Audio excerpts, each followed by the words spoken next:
New York, décembre 1935. Courir en étant passablement saoul, souffrant des restes d'une bonne cuite au whisky du moins, n'est pas chose aisée. Depuis le mois de février, nous parcourions le monde à la recherche de pierres précieuses représentant les yeux d'un ange bleu. L'Éthiopie, l'Égypte, la France, la Mongolie, la Grèce et enfin les États-Unis. Que de pays visités, que de gens rencontrés. Et parmi tous ces gens, deux types en noir, discrets, mystérieux, qui s'étaient accoudés au bar de l'hôtel et avaient discuté un bon quart d'heure avec Laura. Pour dire quoi ? Parler de la neige qui tombait à flocons sur New York ? Je n'avais guère remarqué le comportement étrange de Laura au début de notre grand périple.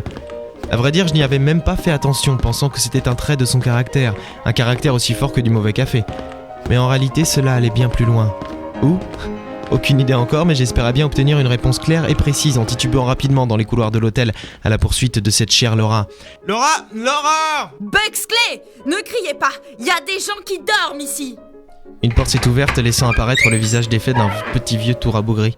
Oui, c'est vrai, en fait, je dormais, moi. Si vous pouviez faire moins de bruit. Ah, les jeunes couples. On n'est pas ensemble. Vous faites ce que vous voulez, mais en silence, s'il vous plaît. Je suis vieux, j'ai le sommeil fragile. Vous avez la colonne vertébrale fragile aussi, non ? Faites attention que mon genou n'ait pas l'idée de l'effleurer. Le petit vieux a aussitôt refermé la porte de sa chambre. Une scène de ménage dans le couloir d'un hôtel new-yorkais. D'un hôtel classe, qui plus est. Bon, j'exige des explications. Vous n'avez rien exigé du tout. Vous êtes encore sous. Et alors, c'est pas parce que je suis sous que je perds mes qualités de citoyen que je n'ai plus le droit de voter ni d'avoir de rapport sexuel. Mais même à jeun, vous n'avez pas de rapport sexuel, Buxley. Ouais, ça c'est parce que même à jeun, beaucoup de jeunes femmes fort jolies pensent que je suis sous. J'y peux rien, mais ça n'est pas le problème, on a des choses à régler tous les deux. Et quoi ? D'une, vous me mentez honteusement, mais c'est honteux comme j'ai jamais vu qu'on pouvait mentir quelque chose d'aussi honteux de ma vie. Mais vous me dites que vous ne me cachez rien, et pourtant vous sortez en cachette pour donner des copies des notes du professeur à des gens que ça regarde même pas. Et de deux, je sais pas où on va tous les deux. Où on va tous les deux ? Mais il n'y a pas de nous deux, Bux. Il n'y en a jamais eu. Un coup c'est plus ou moins oui, un coup c'est carrément non. Buxley, écoutez, Non, c'est vous qui allez m'écouter, Laura, ok ? Pour une fois. Ça va être court. Je pense beaucoup trop à vous en ce moment, je l'ai toujours fait d'ailleurs. On n'est plus à l'école, c'est pas dans l'espoir de vous exhiber devant mes amis en disant « Vous avez vu, je me suis tapé un canon ». Il y a des nazis qui sont encore dans un coin du monde et qui recherchent les yeux de l'ange bleu et qui seraient prêts à tout pour les avoir, y compris nous découper en petits morceaux. On a failli y passer plusieurs fois, tous les deux. Enfin bref, peu importe, après tout ce qui s'est passé, vous me devez au moins un peu de sincérité et de la confiance, non ? Il y a bien quelque chose, Bux. Mais je peux pas vous en dire beaucoup, en fait. Pas encore, c'est trop tôt pour l'instant. Ça risquerait de... En fait, les gens à qui j'ai donné les copies des notes du professeur sont des amis. Alors ne vous inquiétez pas. En aucun cas, ils nous mettront les bâtons dans les roues.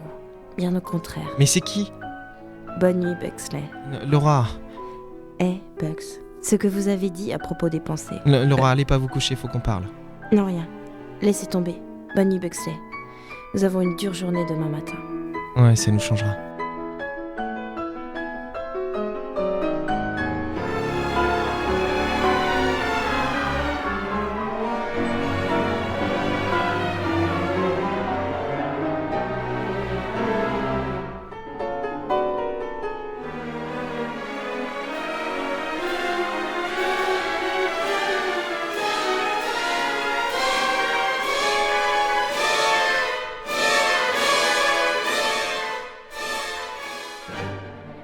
Le lendemain, le théâtre de la revue Steiner à Broadway.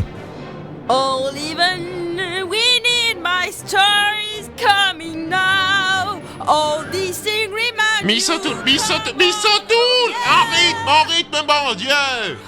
Oh, Monsieur Steiner. Steiner! Votre maman, elle vous a jamais dit que c'était pas bien de jurer ?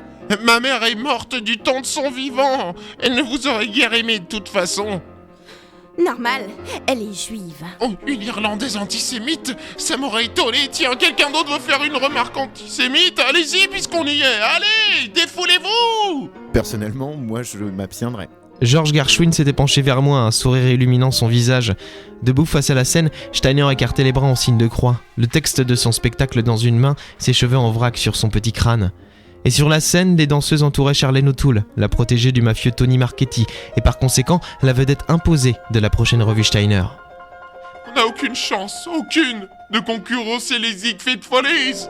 Monsieur Miofroy! Monsieur Miofroy! Mon chorégraphe adoré, je vous en prie, faites que Miss O'Toole se claque un muscle et qu'elle soit indisponible pour au moins la première semaine de représentation. Est-ce vraiment moral, monsieur Steiner? Et vous voudriez pas que je meure non plus? Tiens, ce serait une bonne idée, tiens! Donnez-moi donc une herbe! Et pendant que Charlène et Steiner s'engueulaient de plus belle, j'aperçus la Fouine, l'un des familiers de Marchetti qui traînait dans le fond de la salle. Ça sentait pas bon. Non, vraiment, tout ça sentait pas bon du tout. Et j'avais beau me boucher le nez, rien n'y changeait.